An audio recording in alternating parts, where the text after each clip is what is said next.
আমার আজীবন আমি দেখছি, আমার পুরাটা জীবনে আমি আমার আম্মাকে দেখছি।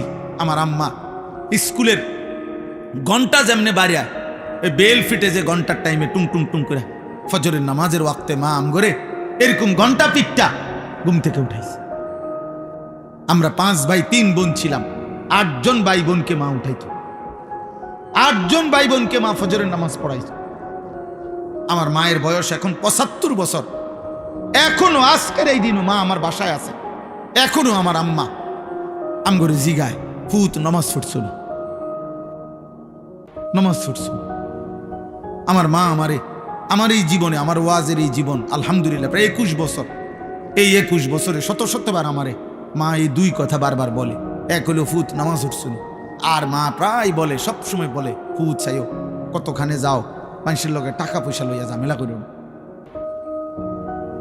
এই কথা আমারে মা বহুবার বলছে।